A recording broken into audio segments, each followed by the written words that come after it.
Video 2, we're going to have a look at each one of these individually. We're going to start with Amplify. So just before we get there, what you can do is on your dashboard, obviously you've got all these different apps and you might be running different campaigns through each one of them. You have your main stats section, which on this little test campaign you can see how it looks. It'll show you how many impressions each of your apps is getting, how many conversions you've got, the conversion rate. You can obviously change your date range and just to see what's actually happening. And this is the one we've actually been testing around with the articles that we share in the group. So just to show you, one of our articles there about the 72 hours with regards to Facebook ads and how long you should leave them to sort of mature. It's had 629 visitors. It's had 14 conversions, people clicking onto that and then joining the group. So you can see how these things get shared out quite easily. And this is just over here will give us our full stats. But if I click onto each one, it'll give me the individual stats for each one of those each one of those campaigns that are running. So your main stats dashboard is going to give you all the details you need for the campaigns that you're actually running. And the different colors will tell you, whether it's a share campaign, whether it's capture, engage, amplify, and all the rest.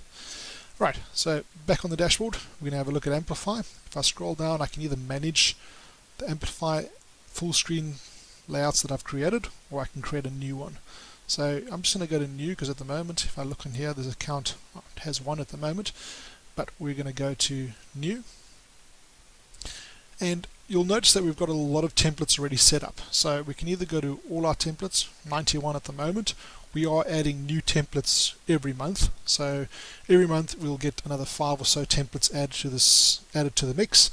But if you have anything specific, you might have something industry specific or any ideas for templates that could help anyone else in the system, let us know and we'll create them as well, just to add them into the overall mix on a monthly basis. So essentially I can scroll through all of these. Now Amplify, Engage and Capture work on pretty much the same system. So I can scroll through my different templates. I can either preview it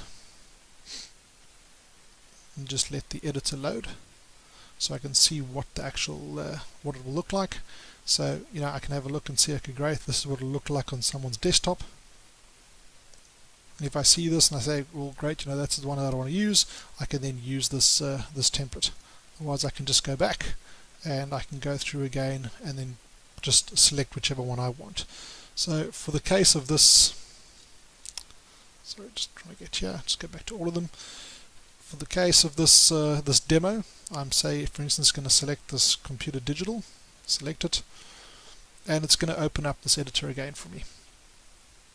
So once I'm in the editor, I have this tour that's going to come up, and obviously it's going to show me the different sort of sections I can use when doing an edit.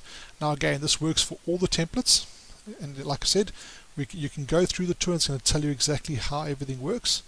Okay, so container, you can read through the tour. I'm not going to go through it in detail in this example, but I can go through every section, which is going to tell me how all these different sections work. So for now, I'm just going to end the tour, but obviously you can go through it and see how each one works. There's 12 little bullet points here that'll tell you exactly how each of these sections work in that tour. So when editing different sections, I'm just going to minimize that for now. It's very much just a drag and drop type editor. What you see is what you get. You can just double click on things. If I want to change a headline, I can just double click on it, open it up. Works exactly like a Word document. I can change this to test headline and save it, and automatically it's saved. Obviously again I can change my font sizes, my font family, exactly as if you were working in Word. Once I've done that, I can then resize this box, and just by right clicking on it and dragging it around, I can, left click, not right click. Left click, I can just drag it around to wherever I want it on the page. Alright, my shop now button. If I click on any one of these elements and I open up my side menu, it's going to give me a bit more details of what I can do with each element. So my settings, arranging is, again, rather just drag and drop, but you can move it back or forth on the actual page. You've got different settings, entrance animations, so once this page loads, this headline can sort of bounce in, zoom in, whatever the case. My style, I can play around with as well, shadows, borders, all those sort of things. But as you'll notice, if I click on different elements, for instance here a button, on the button now I can then change the button color, icon color, the style, all the sorts of elements of that button. I can go into my settings and say choose a step, right? So I can do a step from here. If I click on this button, either it takes me to whatever the item is that the person wants to buy, or we can change that step. Arrange, again, that's just sort of where the positioning is, but you can drag and drop as you go along. So each one of these elements can be changed. This whole background image can be changed, and I can open up my menu here and edit anything that I want to edit. So over here I can then preview my design. Once I've done that, I can preview it and say, great, this is what it'll look like on a desktop, what it'll look like on iPad. And as you can see, the headline sort of fades in, and that's where you had that element. Oh, sorry, I'm actually not on the editor. If I want to go back and edit, I just click on the pencil, takes me back to my edit section. But if I click on this headline, these settings is that zoom in or rotate up, left, or whatever. So as I click on each one of them, so they're rotating in, just gives it a bit of animation and makes it a bit more engaging. Alright, so again, back to those previews. I can have a look at my desktop, iPad, and my mobile builder is going to allow me to reorganize where I want everything. So my paragraph I can move down. I can move my headline down. So it'll just show me where things appear on my in sort of matter of order on mobile devices. So that's where your mobile device or your mobile builder is going to help you reorganize things as you've built it on the desktop. Again, mobile, same thing. Mobile builder comes up. I just want to make sure things look good on mobile and work as well as they do on desktop. Alright, so back to my editor. These are the sections where I can now add various elements to my page. Alright, so now I can add text. I can choose, I want headline, list, paragraph, icon, and whatever I do with it, I can just drag it off and put it anywhere on my page. Alright, so this one is a different color.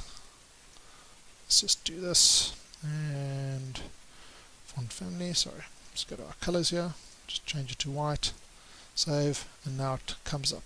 Sorry, just in the tour. You have a tour for every element that you're working with as well, so it's going to show you exactly how to work with every one of these elements in detail. But play around with it. You'll learn to work with this quite easily. Right, I can change that little gear icon. Just delete that for now. Right, so I can add text, I can add media, add a video, image, sound, embed a video code from YouTube, for instance. I can put forms in. Add my forms, social media buttons, normal buttons like the shop now. I go to marketing, I can add all sorts of widgets and things into it as well, countdown timers, geolocations. So if you're very local based, you're looking to, your marketing is based on someone that's sitting in Cape Town. In your headline, you can have that, live in Cape Town, whatever, and put the details in. So you can play around with geolocations as well. Steps, you can go through different steps. So for instance, if I click on this button, it can take me to another page that has more details about this product. And then under miscellaneous, you can insert Google Maps, HTML code, links to external websites, again countdown timers, so your offer might only last for a few days. You can have a countdown timer on your page that you create. Right, and then tracking code is an important one. This, if you're using Facebook, for instance, you can then add your, sorry, just delete it out. You can add your tracking code in to track all your visitors and create a custom audience on Facebook. Again, we will go into more detail with each one of these elements, but for now, this is just a quick overview so that you understand how to use this platform. So once you've got the design right, you can come in and name your campaign. Again, it really depends on where you're using it and how you're using it. You can name it however you want. You can describe the campaign so that when you have a list of campaigns up, you'll know exactly where this one is and how you used it. You can then assign a domain name to it. In our section in the support, it'll show you how to use your own domain names in your campaigns. Just go into that section, it'll go into more detail. Platform, you can choose whether you want to show this on desktop or mobile only. So if you're creating a page, if you're creating something in Capture which is a full landing page, mobile is fine. If you're using Amplify, which is these landing mats, try not to use them on mobile. They become a bit irritating for people, but it's pretty much a desktop only type of app. Display interval, so for a visitor that might have landed on the page, you show them your conversion mat the first time they come, but they might come back again for other information. You don't necessarily want to show them your conversion mat again, so you can create an interval of a few days. You don't have to create an interval at all. It's really up to you. So the welcome mat, you can choose whether it stays at the top of the page the whole time or whether it is closable. And delay in seconds is how long it takes for that conversion mat to come down. So you might decide that someone can read your article for the first 20 seconds before that conversion mat covers the page, or you can choose to show it right away, but that's really up to you. So from here, just to show you the status, none of these things or none of these apps will go live until you click on the enable check to enable button. Alright, we scroll down, next. Alright, you can then choose what pages you want to show this on. So let's give you an example. We have obviously our main website. I don't want to see a conversion mat on my main page, but if I go into the blog and I show you, for instance, this article which has all of them on, it loads up. And here comes my conversion mat. So I only want to show it on this specific page. Sorry, I've got a few different ones loaded here which I'll show you as examples. If I go back here, I can say, don't want to show it on all pages. I want to show it on very specific pages, and I can then also exclude pages as well. So I can then just put in here, whatever the case, let's open this up again. So I can put in here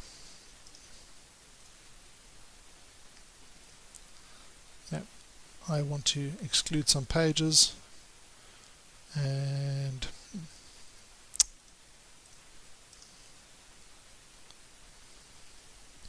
type in my Yocal contact page, and I don't want it to be in there because I don't want my welcome mat coming up on that section.